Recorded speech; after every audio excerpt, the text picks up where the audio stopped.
Hello students, good morning. Standard 10 Science.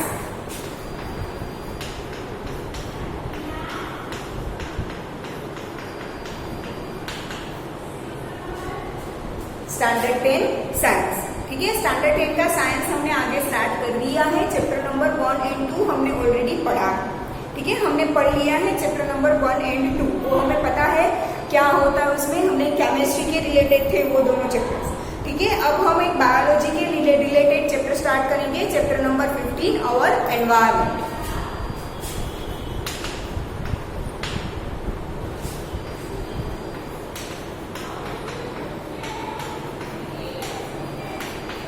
Chapter number 15 और environment. हम standard 10 में science में हमने 2 चैप्टर पढ़े, थर्ड चैप्टर हमारा हम पढ़ रहे हैं चैप्टर नंबर 15 और एनवायरमेंट। एनवायरमेंट क्या है?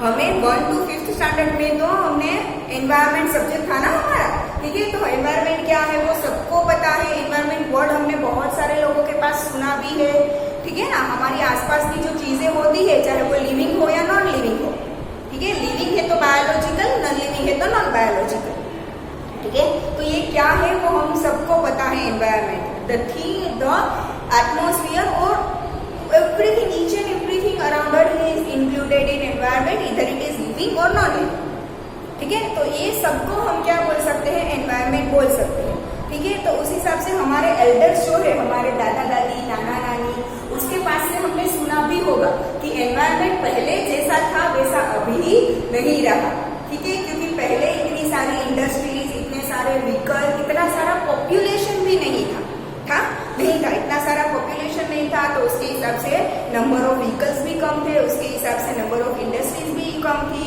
ठीक है ना। उसके हिसाब से हमें रहने के, जैसे पॉपुलेशन कम होगा तो हमें रहने के लिए घर भी कम चाहिए होंगे, ठीक है। तो उसके हिसाब से जो रेसिडेंशियल कंस्ट्रक्शन है वो कम हो जाएंगे। तो हमारे जो खेत थे, फार्मलैंड थी, वो भी ऐसी ही थी, ठीक है। अब क्या हो रहा है? फार्म जो खेत की जो जमीन होती है वो उसे खेत में यूज नहीं करते और उसमें हम बड़ी बड़ी बिल्डिंग्स कंस्ट्रक्ट कर देते हैं, ऑफिसेस बना लेते हैं, रेसिडेंशियल एरिया बना लेते हैं, ठीक है। दैट मीन्स की फार्मलैंड अभी कम हो गई है, तो ऑब्वियसली सोइल का जो फार्म था, मतलब कि जो फर्टाइल लैंड थी वो कम हो गई है, ठीक है। तो soil is one type of, soil is also included in environment, each and everything is included in environment, ठीक है। तो उसके हिसाब से हम देखें तो हमारे एल्डर्स बोलते हैं कि एनवायरमेंट जो पहले था वैसा नहीं रहा। हाँ, उनकी बात सही है, क्योंकि number of vehicles, number of industries, residential areas increase होते जा रहे हैं, तो उसके हिसाब से एनवायरमेंट के अंदर पोल्यूशन भी इंक्रीज हो रहा है ना। Day by day pollution increase हो रहा है। हमने एक एग्जाम्पल तो 9th स्टैंडर्ड में पढ़ा था, ओजोन लेयर डिप्रेशन, अगर याद हुआ तो। ओजोन लेयर डिप्लेशन हमने 9th स्टैंडर्ड में पढ़ रखा है, ठीक है। तो वो किसकी वजह से हो रहा है? क्लोरोफ्लोरोकार्बन, CFC, ठीक है। उसके हिसाब से ओजोन लेयर में क्या हो रहा है? छोटे छोटे, मतलब वो होल बड़ा होता जा रहा है, उसमें एक होल बना है, वो क्या होता है? बड़ा हो रहा है। मतलब कि जो ओजोन का लेयर, अब वो अर्थ एटमॉस्फेयर में जो ओजोन का लेयर है वो डिक्रीज होता जा रहा है। That is effect of pollution, ठीक है। तो एनवायरमेंट जैसा पहले था वैसा नहीं रहा बिकॉज ऑफ पोल्यूशन। और हमारी जो ह्यूमन एक्टिविटीज है वो ही एनवायरमेंट को खराब कर रही है। एनिमल्स या बर्ड्स है वो एनवायरमेंट को खराब नहीं करते, क्योंकि वो तो अपने हिसाब से जी रहे हैं। एनवायरमेंट को डिस्टर्ब करने वाले हम ह्यूमंस ही है, ठीक है। तो एनवायरमेंट पहले जैसा नहीं बचा। अब एनवायरमेंट में कौन कौन सी चीजें इंक्लूड होती है, एनवायरमेंट क्या है, वो हम अब इस चैप्टर में हम डीपली पढ़ेंगे। सबसे पहले हम देखेंगे इस चैप्टर का फर्स्ट टॉपिक, इकोसिस्टम।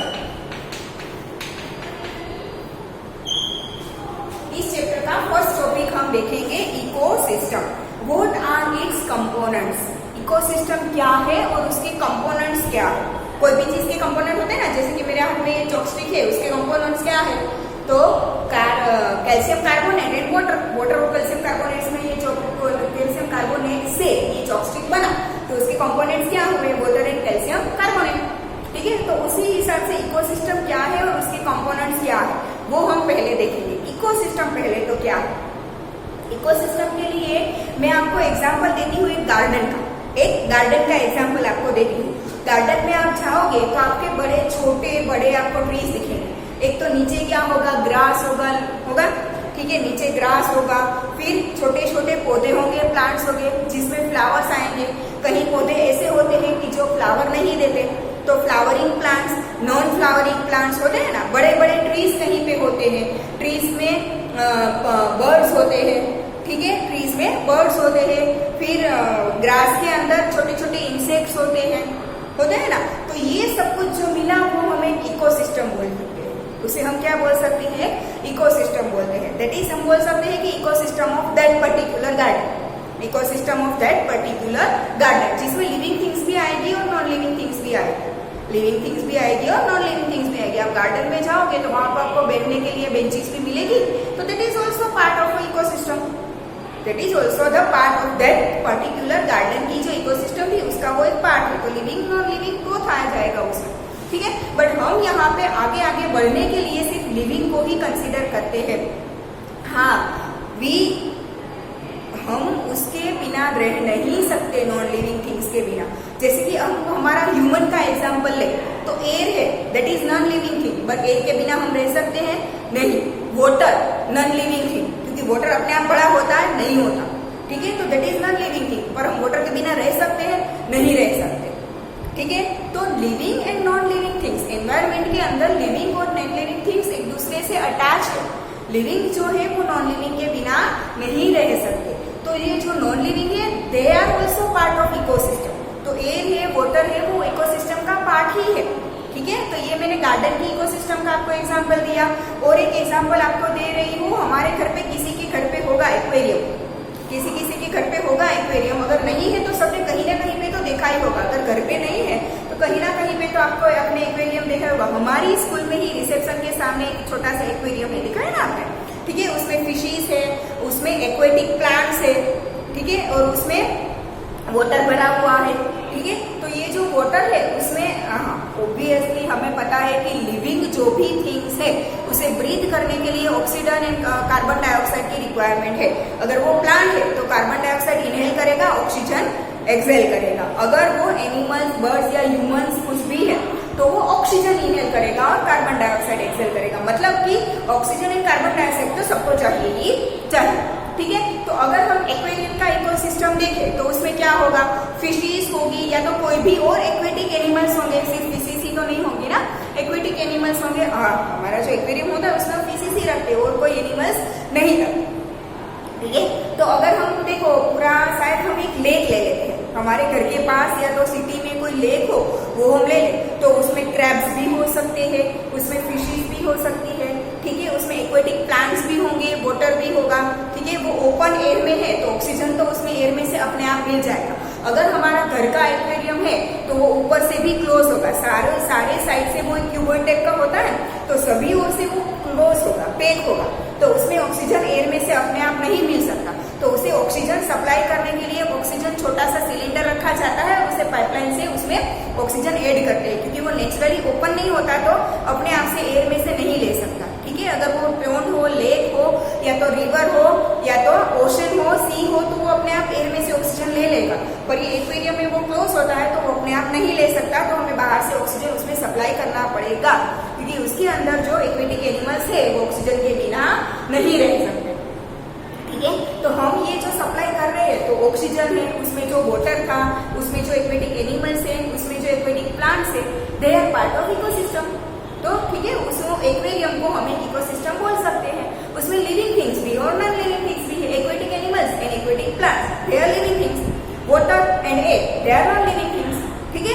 तो इकोसिस्टम में लिविंग थिंग्स भी होती है, नॉन लिविंग थिंग्स भी होती है। तो इस टाइप का जो है उसे हम क्या बोल सकते हैं? इकोसिस्टम बोलते हैं। हमारा पूरा earth is one type of ecosystem, पर वो बहुत बड़ा इकोसिस्टम है। मैंने यहाँ पे जो आपको गार्डन और एक्वेरियम का एग्जाम्पल दिया वो आपको मैंने छोटी छोटी इकोसिस्टम बताई, स्मॉल साइज ऑफ इकोसिस्टम। हमारा अर्थ है that is a big big big size of ecosystem, ठीक है। हम सब एक दूसरे पर डिपेंडेंट है ना, ठीक है। हम जो वेजिटेरियन लोग होते हैं वो प्लांट्स पे, फ्रूट्स पे, वेजिटेबल्स पे, ठीक है, उस पर डिपेंड कर, उस पर हम डिपेंड करते हैं। तो वो नॉन लिविंग थिंग है, एयर है, वाटर है, उस पर हम डिपेंड करते हैं, ठीक है। और जो वेजिटेरियन, नॉन वेजिटेरियन होंगे, देखिए थी हर्बीवोरस एंड कार्निवोरस, ये नाम सबको आपको पता है। वेजिटेरियन को हम क्या बोलते हैं? हर्बीवोरस। नॉन वेजिटेरियन को क्या बोलते हैं? कार्निवोरस, ठीक है। तो वो लोग क्या करते हैं?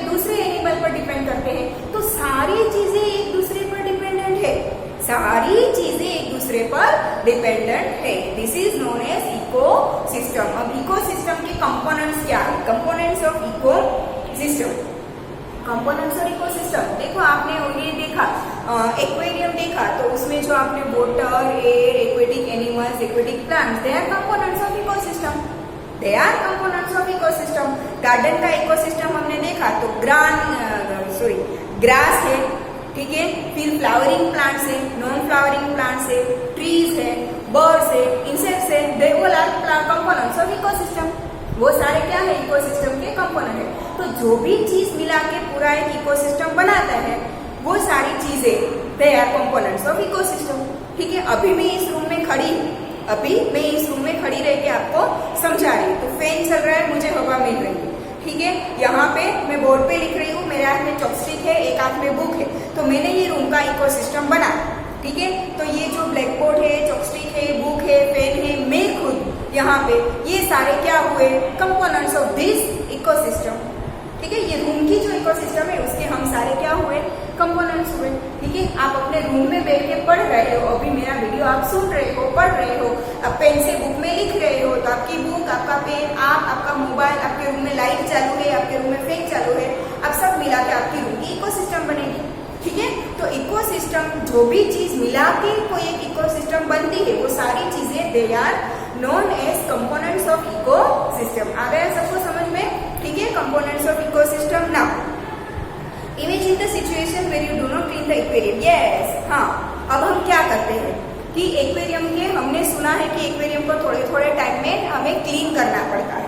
एक्वेरियम को थोड़े थोड़े टाइम पे हम क्या करते हैं? क्लीन करते हैं, अदरवाइज क्या होगा? देखो, एक्वेरियम में हम ऐसे एनिमल्स रखते हैं, एक्वेटिक एनिमल्स, ऐसे एक्वेटिक एनिमल्स हम रखते हैं जो एक दूसरे का एज अ फूड यूज ना करते हो। हम एक्वेरियम में ऐसे एक्वेटिक एनिमल्स रखते हैं जो एक दूसरे का एज अ फूड यूज ना करते हो, ठीक है। तो हमने एक्वेरियम में जो फिशिस रखी है, वो फिशिस एक दूसरे को नहीं खाएगी। अगर एक दूसरे को खा जाएगी तो एक्वेरियम में तो एनिमल्स ही नहीं बचेंगे, ठीक है। जो जिसका एज अ फूड यूज हुआ है, वो फिशिस वहां से निकल जाएगी, और जो फिशिस बची है उसे तो बाद में खत्म हो जाने के बाद फूड ही नहीं मिलेगा, ठीक है ना। तो वो इकोसिस्टम स्टॉप हो जाएगी, इकोसिस्टम कंटिन्यू चालू रहनी चाहिए। जैसे कि हमने 9th स्टैंडर्ड में साइकिल्स पढ़ी, carbon cycle, nitrogen cycle, oxygen cycle, water cycle. तो साइकिल्स क्या थी?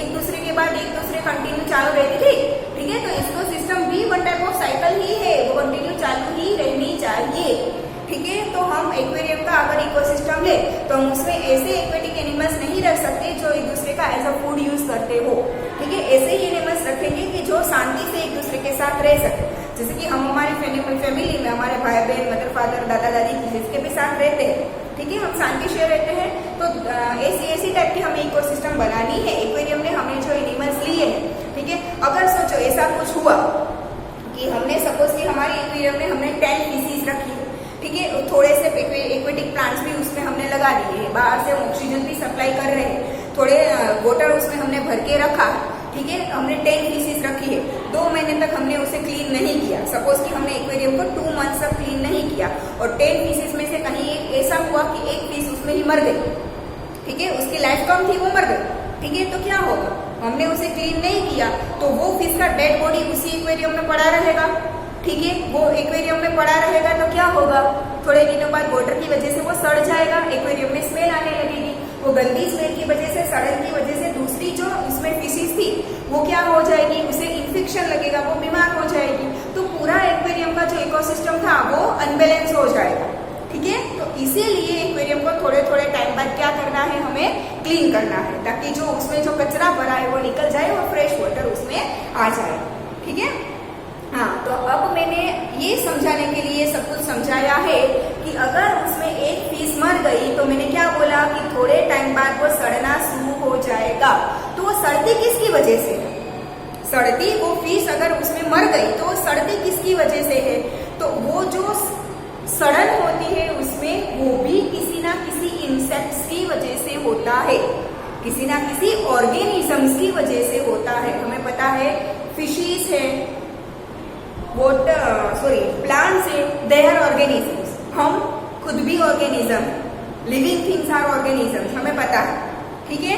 तो वो जो फिश में सड़न स्टार्ट हुई, that is because of some type of organisms. Organism छोटे छोटे होते हैं। हमने स्टैंडर्ड 9 में चैप्टर 5 सेल वाला पढ़ा था, ठीक है। उसमें हमने ऑर्गेनिजम्स में देखा था कि unicellular organisms and multicellular organisms पढ़ा था ना, याद आया सबको? यूनिसेल्युलर जिसमें एक ही सेल होता है, मल्टीसेल्युलर जिसमें ज्यादा सेल हो सकते हैं, हो गए, ठीक है।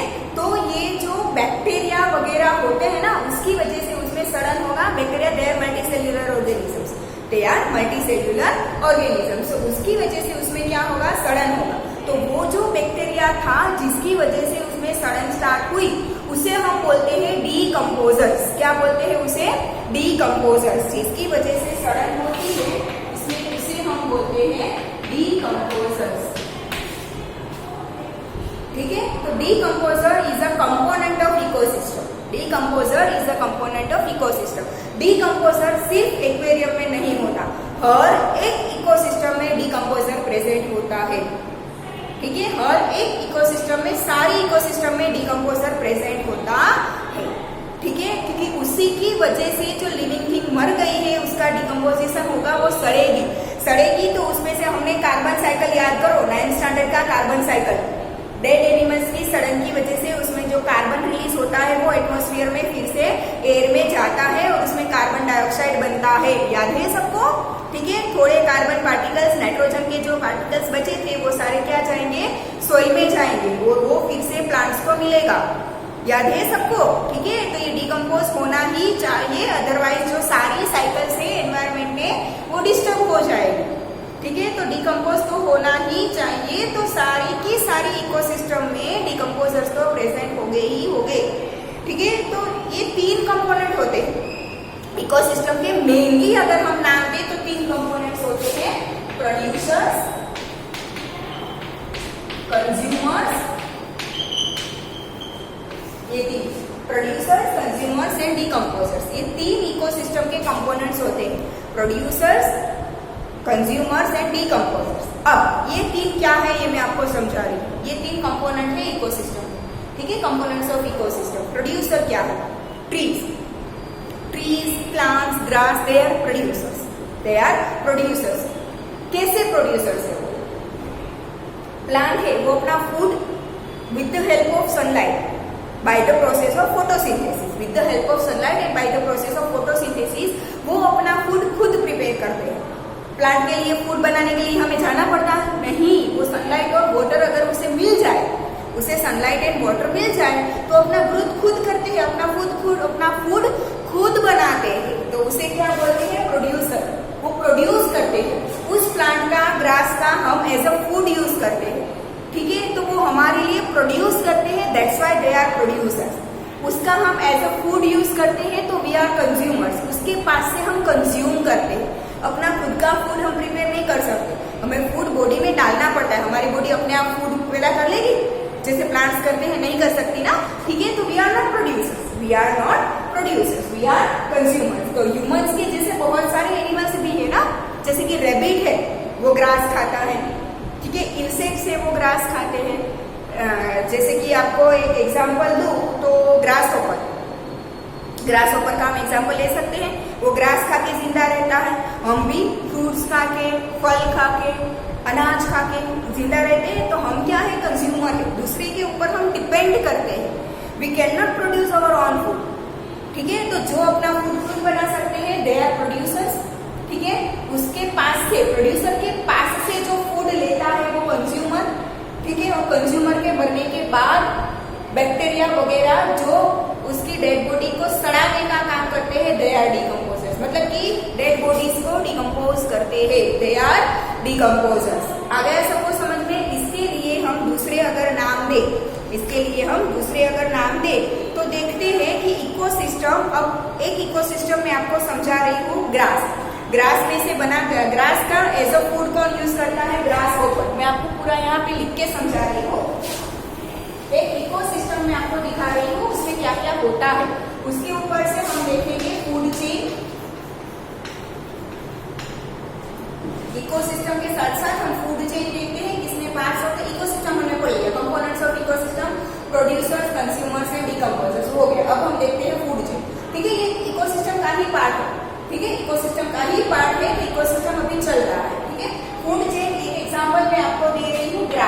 पहले लिया। ग्रास को कौन खाएगा? ग्रास ऊपर।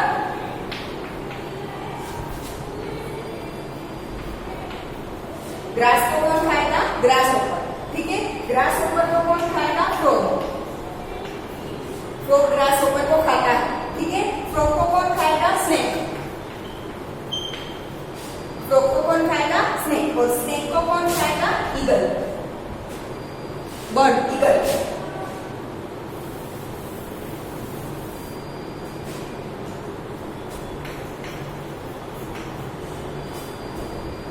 ठीक है, ग्रास, ग्रास को कौन खाएगा? ग्रास ऊपर। ग्रास ऊपर को कौन खाएगा? फ्रॉग। फ्रॉग को कौन खाएगा? स्नेक। स्नेक को कौन खाएगा? ईगल। दैट मीन्स की स्टेप बाय स्टेप इकोसिस्टम बड़ी हो गई। इसे बोलते हैं फूड चेन। इसे क्या बोलते हैं? Food chain. कि प्रोड्यूसर का यूज करके एक कंज्यूमर उसे ले रहा है, खा रहा है। ठीक है, उसे कोई दूसरा खा रहा है, उसे कोई तीसरा खा रहा है। ईगल, ईगल को कोई नहीं खाता, वो मर जाएगी, उसके बाद उसकी बॉडी डिकम्पोज हो जाएगी। ईगल को कोई एज अ फूड यूज नहीं करता, तो उसके ऊपर कुछ नहीं आएगा। ठीक है, तो उसकी अगर वो मर जाएगा तो उसकी body because of decomposers decompose हो जाएगी। ठीक है, तो उसके बाद क्या आ गया? Only decomposers. अब इसे हम क्या करेंगे?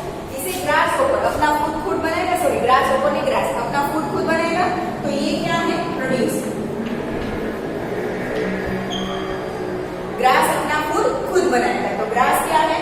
One type of producer. ठीक है, अब ग्रास ऊपर किसके ऊपर डिपेंड करता है? ग्रास के ऊपर।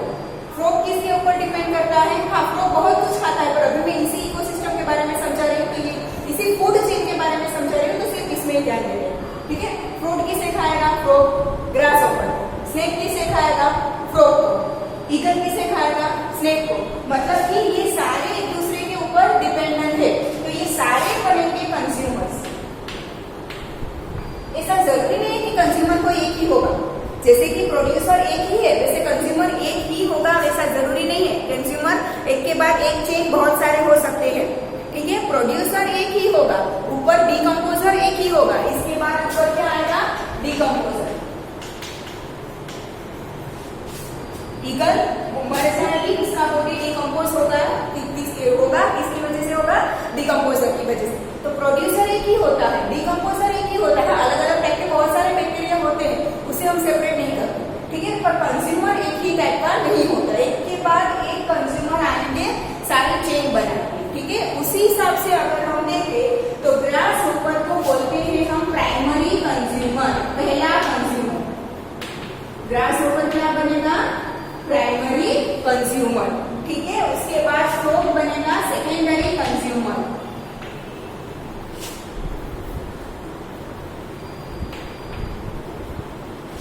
ठीक है, स्नेक बनेगा टर्शियरी कंज्यूमर, और ये फोर्थ कंज्यूमर।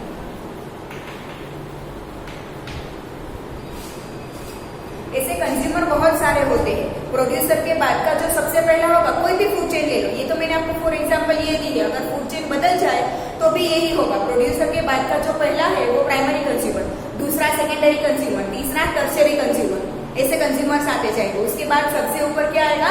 डिकम्पोजर। ठीक है, तो इसे फूड चेन का लेवल 1 बोलते हैं। ये लेवल 1, ये लेवल 2, ये लेवल 3, ये लेवल 4, ये लेवल 5 एंड लेवल 6। तो जो प्राइमरी कंज्यूमर है वो क्या बनेंगे? Level 2, second level.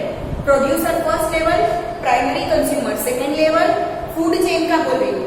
ठीक है, कंज्यूमर भी वो प्राइमरी है, बट फूड चेन के लेवल्स में देखें तो वो क्या है? सेकेंड है, क्योंकि फर्स्ट है producer, first level, primary consumer second level, secondary consumer third level, tertiary consumer fourth level, fourth consumer fifth level and decomposer sixth level. ठीक है, तो ये फूड चेन के हो गए सारे लेवल्स। और फूड चेन कैसा होता है? अलग अलग फूड चेन मैंने ये एक दिखाया। दूसरा एग्जांपल मैं आपको दे रही हूँ, ट्रीज और ग्रास या छोटे छोटे प्लांट्स। रेबिट है वो उसके ऊपर डिपेंड करता है। जंगल में जो रेबिट होते हैं या तो डियर होते हैं, हरण, ठीक है, वो उसमें डिपेंड करते हैं। ठीक है, और उसे कौन खाता है? टाइगर या तो लायन।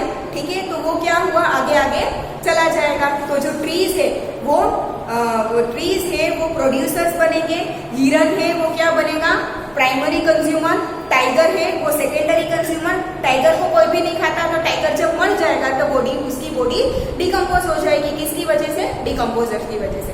ठीक है, तो ऐसी एनवायरमेंट में बहुत सारे इकोसिस्टम है और इकोसिस्टम्स के अंदर बहुत सारे फूड चेन्स है। ठीक है, तो ये हो गए लेवल्स ऑफ फूड चेन। ठीक है, उसके हिसाब से उसके consumer, producers, consumers and decomposers, they R component of ecosystem. ठीक है, तो ये इकोसिस्टम के बारे में हमने फूड चेन तक पढ़ा है। आगे हम देखेंगे फूड वेब, पर आज यहाँ तक रखते हैं। नेक्स्ट लेक्चर में हम फूड वेब से स्टार्ट करेंगे।